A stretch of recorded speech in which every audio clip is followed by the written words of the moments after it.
Guys, I'm back. That was my dad. I had to take his phone call. He's just getting out of the hospital. So, okay. He took over the leadership role and became a powerful witch doctor when his older brother died. He was initiated and became a leader with a membership of over 16 cults. This was probably the highest number of cults anyone could belong to at any given time in our community. He became a witch doctor of great repertoire in Nigeria, not just within the local community.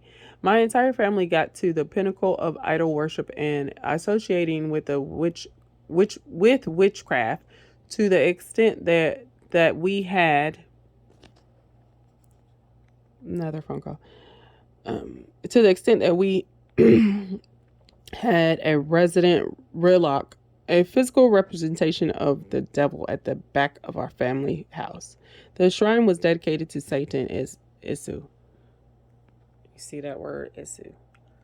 My father's involvement in the occult world, however, did not disturb our membership and dedication to the church. We attended our church services regularly. Even my father was actively involved in many religious activities in the church.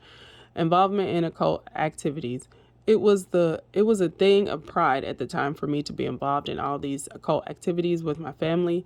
I believed I was carrying a proud heritage. My chief duty at the time was to carry the dreaded demonic oracle bag oracle bag that no ordinary person could carry unless we had been embodied unless you had been embodied with demonic protection and power. I would always stand behind my grandfather, cautiously walking a step behind him whenever he went to worship his demonic powers. Mm-mm-mm. Occult practices. Witch doctors and fetish priests control the emotions of people by introducing fear into their hearts, thereby keeping them tied down in bondage and terror. Witch doctors are believed to be so strong that they have the ability to communicate with spirits of the departed ancestors and demons. These witch doctors are also believed to be powerful human beings who regularly bathe in human blood, put on omelets, that are extremely powerful and possess awesome demonic powers that could make anything happen. Witch doctors are believed to have the power to expel witchcraft, perform something that looks like healing, and provide demonic money through the powers of these demons. Lots of rituals are performed by witch doctors to appease the demons, keep them happy and calm. Excuse me. The witch doctors themselves live in fear. Oh my gosh, you guys are seeing a mess of my apartment. The sidebar. That's been my little snack right there. While I've had recovering, while I've been recovering from COVID. Demonic rituals and initiations, hexes, and verbal curses can all be broken through the blood of Jesus. Yes, amen. Believe that, guys. Ain't got nothing on us.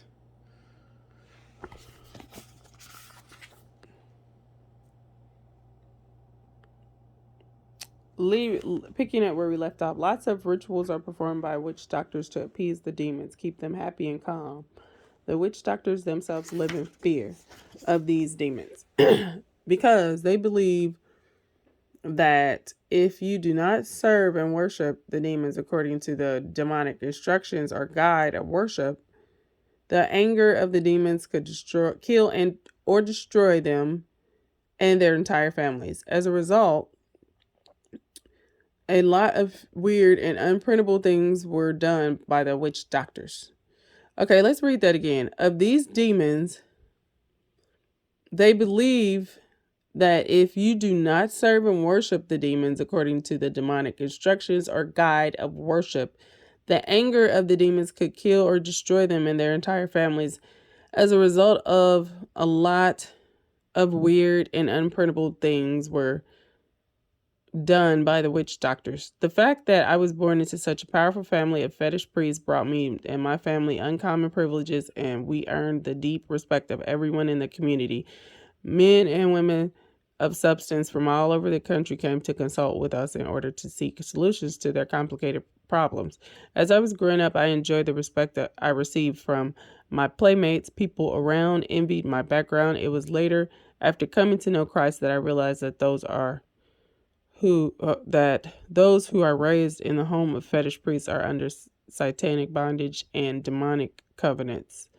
An African experience. It is common knowledge that every African has idolatry rooted either in their immediate past or their distant past. I have also discovered that many other cultures have occultism rooted in their background and in some cases not too distant past. In Africa, powerful fetish priests are known to drink human blood, keep a number of human skulls in their shrines, and are able to summon powerful spirits to manifest themselves physically whenever a particular ritual is to be done. Some witch doctors use their powers to achieve unimaginable acts of wickedness.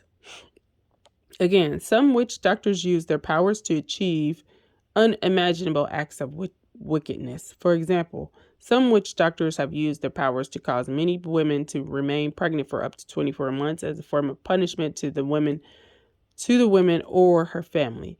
Many people consult with witch doctors for their own evil purposes, such as desiring some wicked act to be performed on someone who has wronged them.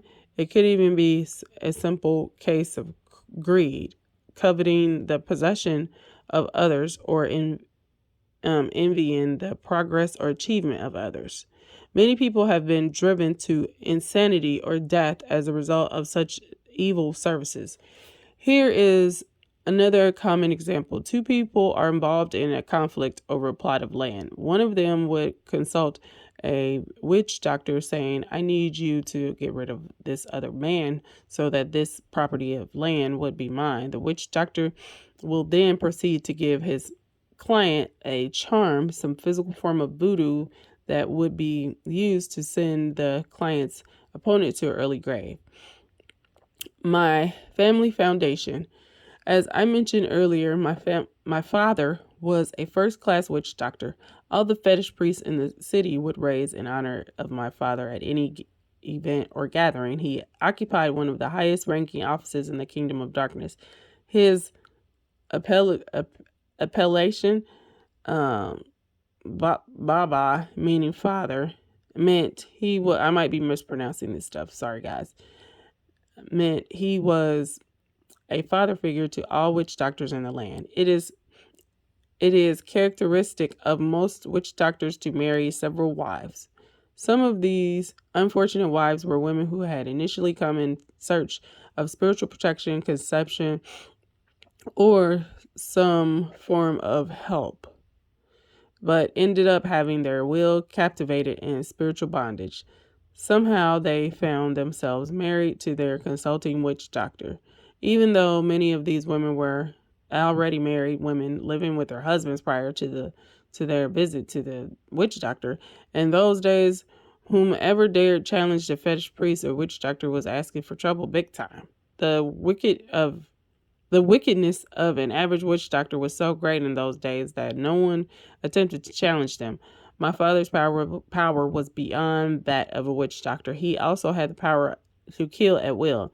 He had been known to reduce a person in his right mind to a state of insanity with just a wink of his eye. My father was feared that no one was bold enough to look him straight in the eyeballs. The two toughest masquerades in my town never staged an outing without first consulting with my father and his brother. Out of ignorance, I took a lot of pride in having such a dreaded fetish priest as my father. My father, who was respected by all, had occultic business connections with many demonic houses in the city. He also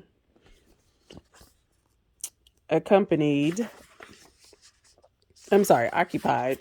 You look at one thing and something else comes out. He occupied one of the highest ranking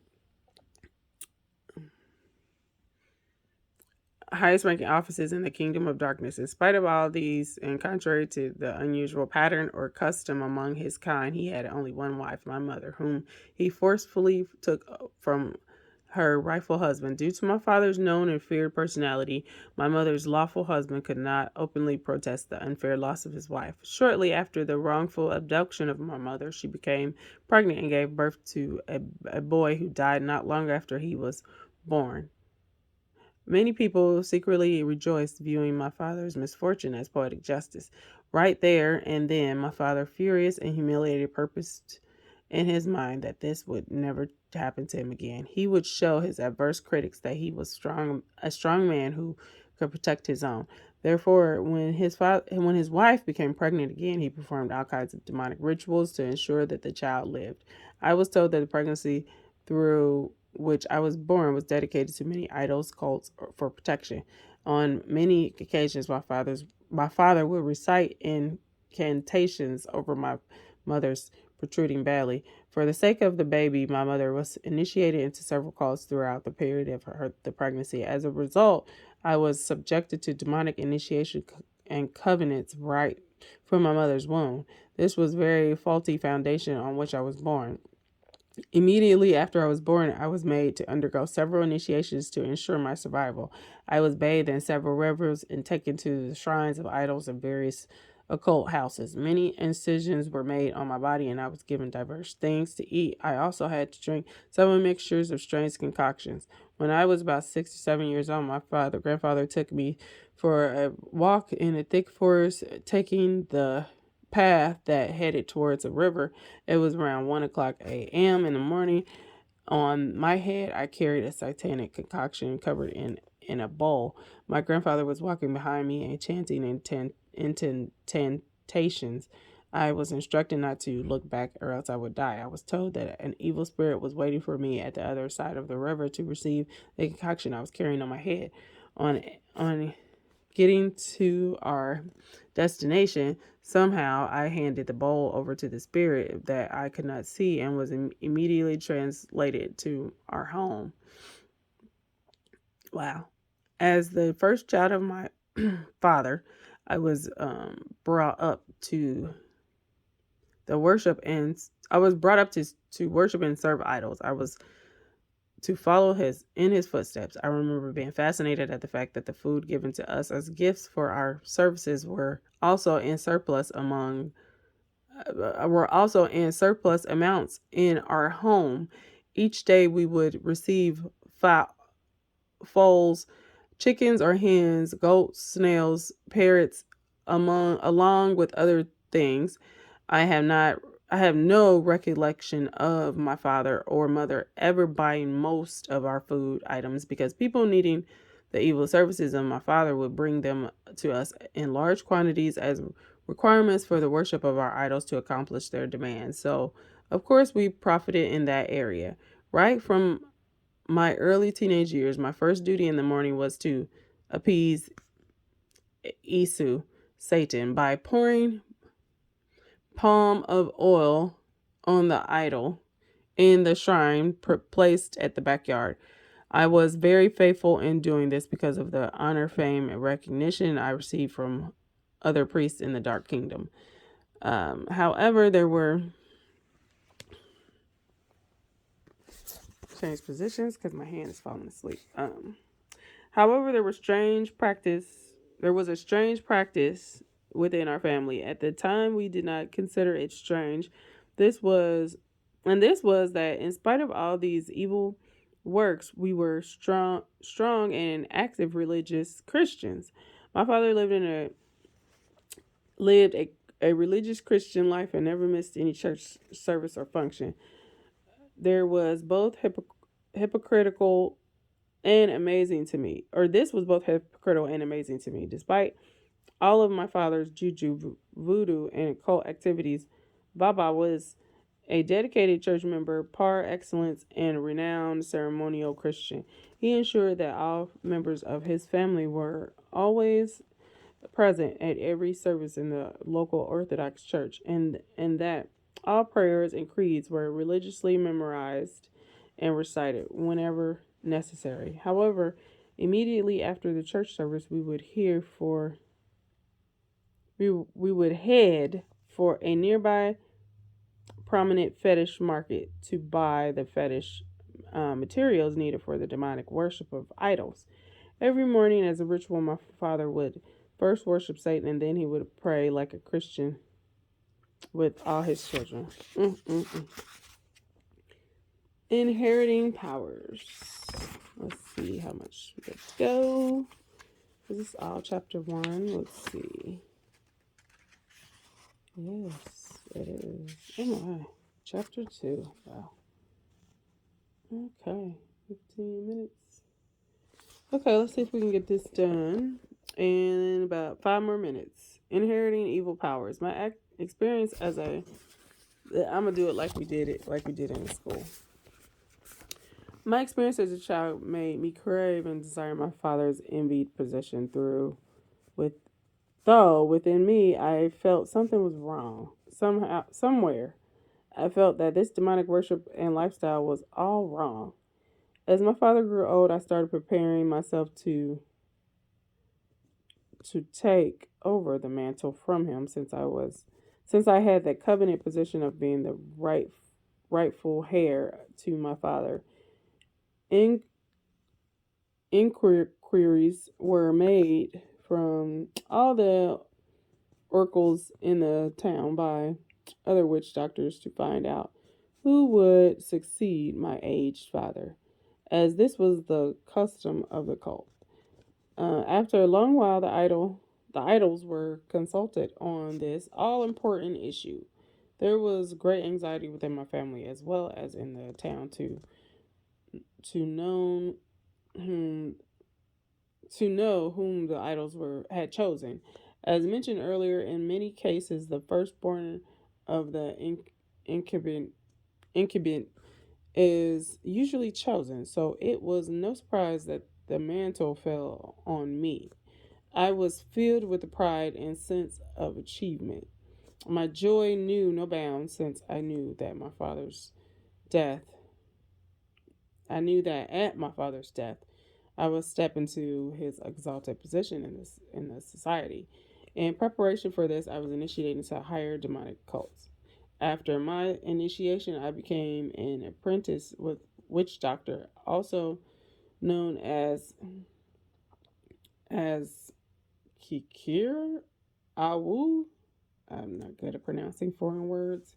Kikir Awu, Baba, and I were Baba and I were the only ones who knew how much havoc and problems were caused or created in the lives of people who came to us for help.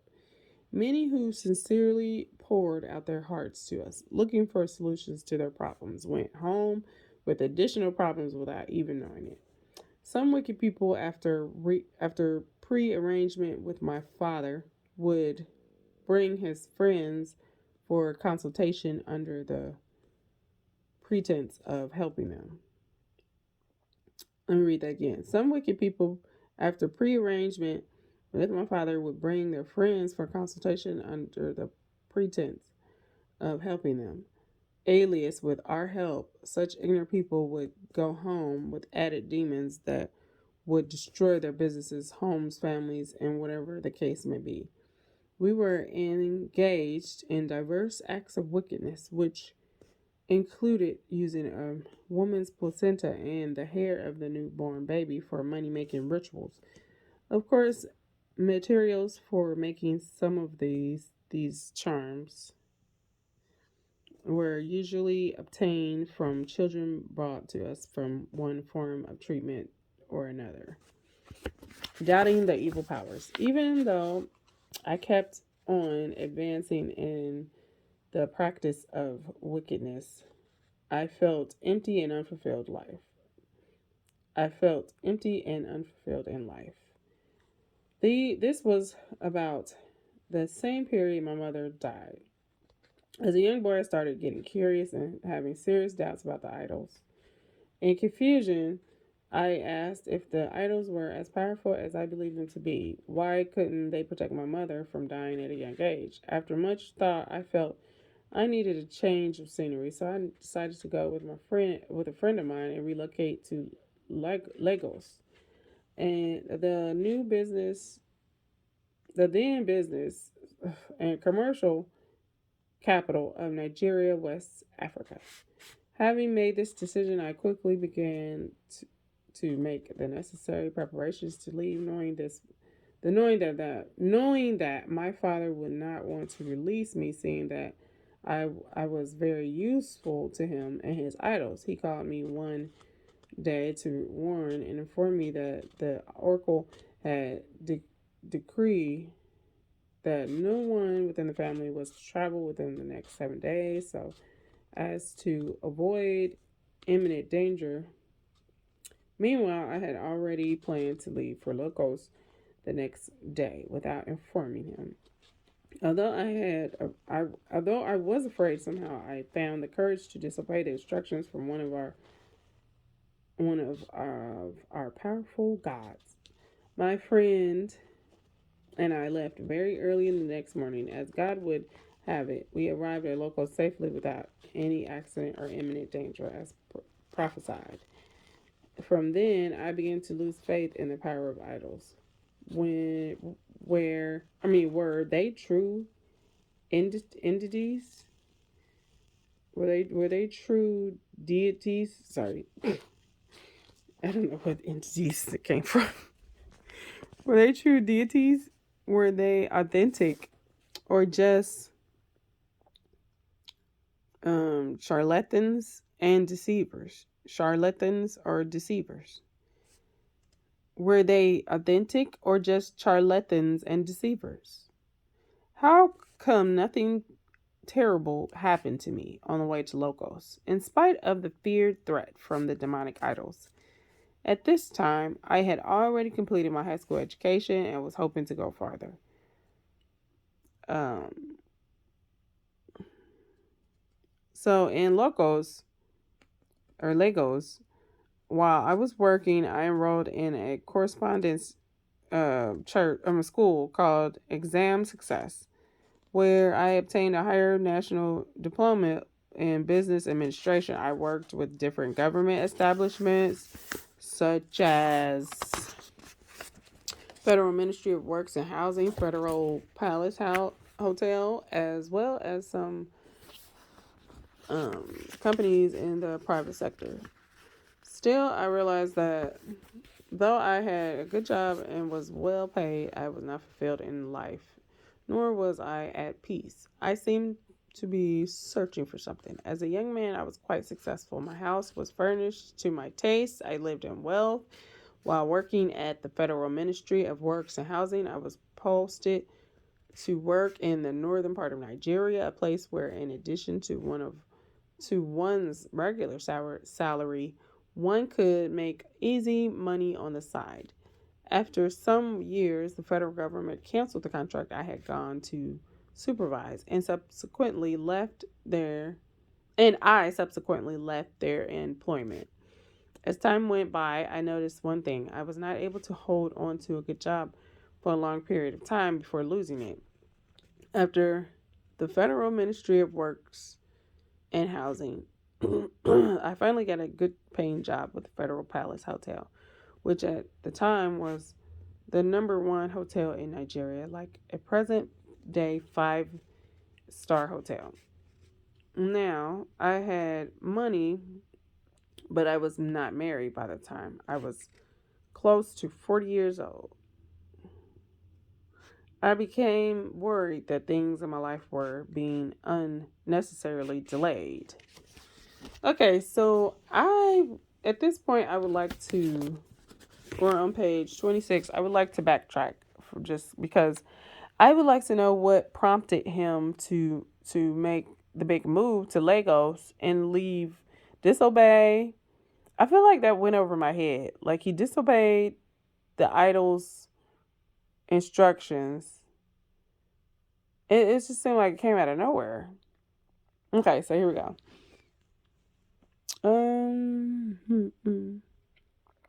Okay.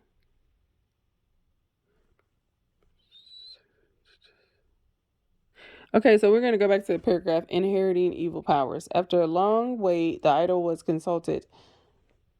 Okay, my experiences as a child made me crave for and desire my father's envied position, though within me I felt something was wrong. Okay, so he just felt like that was God moving. Okay, he just felt like something was wrong. Mm.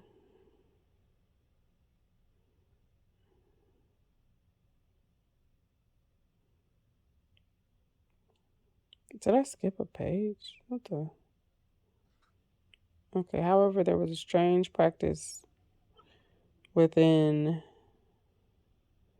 within a family at the time. We did not consider it strange, and this was that in spite of all these evil works, we were strong, active, religious Christians. My father, ensured that all members of his family were always present at every service in the local Orthodox Church, and that all prayers and creeds were religiously memorized and cited whenever necessary. However, immediately after church service, headed we would head for a nearby prominent fetish market to buy fetish materials needed for demonic worship. Talk about riding the fence. That's a ride of anybody's lives.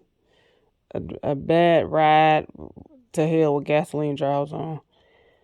Okay, so after a long wait, the idol was consulted on all on I'm sorry, it was consulted on this all important issue.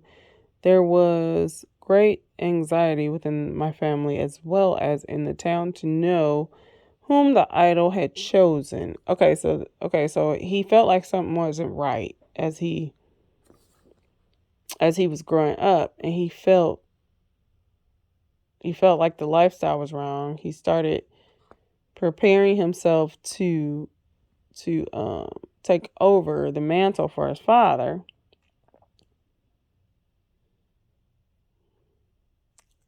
And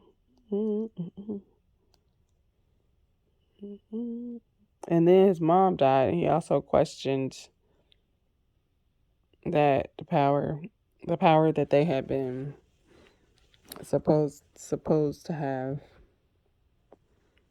Mm-hmm.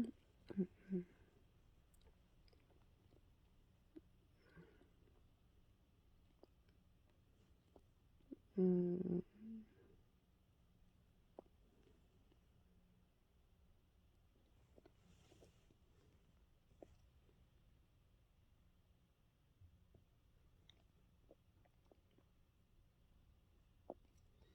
Okay, so he started doubting his evil powers.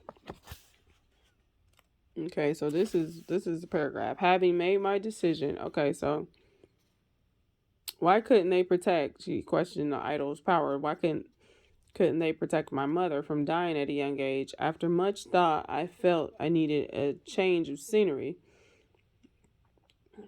So he needed to change the scenery after he lost his mom.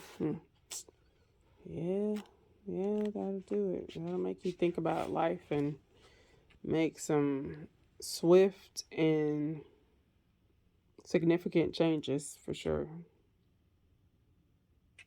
So that's what it was. So it was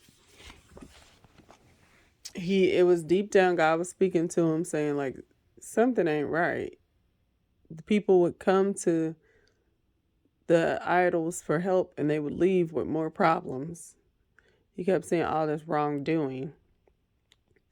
And then his mom died, and he said, why, at a young age, he said, and he thought, why wasn't she protected? And that's not right. And,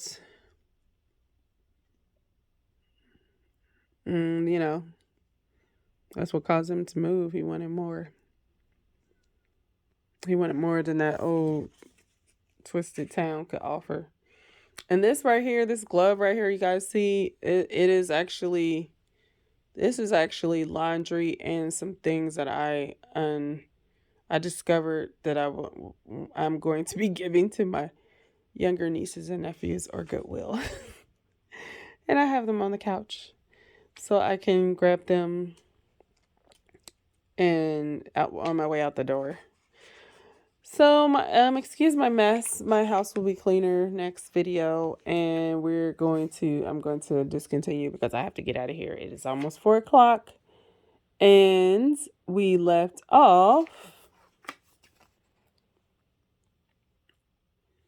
at Reverend Solomon being 40 years old, single. All of his jobs that he had were not lasting, I'll say. And he felt like everything was unnecessarily delayed, which is definitely where I relate to him. Like 100%. But not for long. Because we are being delivered from all of these strongholds. And now I really have no clue within my family what has happened to bring me to, or to, I guess, have this occur in my life. This, I do believe is, I don't believe it. It's just, it's kind of like a factor of it is what it is. I'm seeing things, or I've been realizing things that don't make sense. And that's one thing Tiffany has said, is that if something don't make sense, it's 9 times out of 10 spiritual. And that was such a big light bulb. So, oh shoot, I'm showing some leg and oh, sorry. Okay, so guys, we're gonna continue tomorrow. I'm gonna do this every day until it's done, because I was supposed to have been read this. Okay, so let me find my place. So we're on my conversion, page 26. Good day, guys. God bless. Keep on blessing.